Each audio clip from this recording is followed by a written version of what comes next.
Alisson Becker বা Ederson নয়, এবার ব্রাজিলের গোলবার সামলাবে সময়ের অন্যতম জনপ্রিয় গোলকিপার হুগো সুজো। ভবিষ্যতের কথা মাথায় রেখেই এমন সিদ্ধান্ত নিচ্ছে আনচেলত্তি।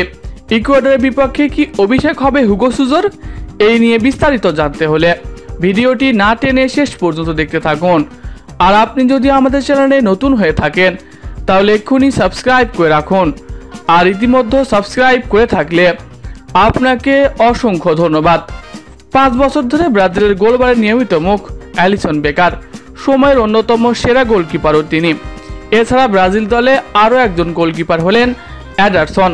তাদের উপর ভরসা করে অনেক ম্যাচ জয় পেয়েছে ব্রাজিল। তবে 2022 কাতার বিশ্বকাপ বা সর্বশেষ কোপা আমেরিকা ব্রাজিল মূলত পেনাল্টি থেকে হেরেই বিদায় নেয় বড় বড় টুর্নামেন্ট থেকে। অন্যদিকে ব্রাজিলের চির প্রতিদ্বন্দ্বী আর্জেন্টিনা পেনাল্টি থেকেই জিতেছে বিশ্বকাপ ও কোপা আমেরিকার মতো বড় বড় টুর্নামেন্ট। তাই তো বড় টুর্নামেন্টকে সামনে রেখে পেনাল্টিতে মনোযোগ দিচ্ছে নতুন কোচ আনচেলত্তি। শুধু মাঠের খেলায় নয়, পেনাল্টিতেও সিরিয়াস হতে হবে, এমনটাই বলেছেন তিনি।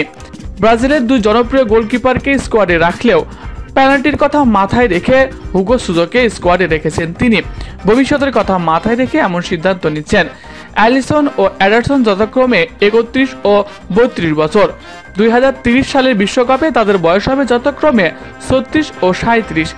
সে সময় তাদেরকে গোলবারে পাওয়া নিয়ে শঙ্কা, তার আগেই তারা অবসর নিয়ে নিতে পারে এমনটাই গুঞ্জন রয়েছে। তাই তো আগে থেকেই স্পেশালিস্ট গোলকিপার হিসেবে হুগো সুজোকে প্রস্তুত করছে আনচেলত্তি।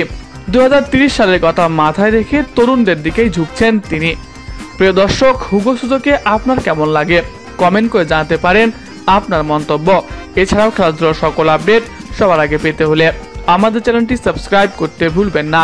ধন্যবাদ সবাইকে।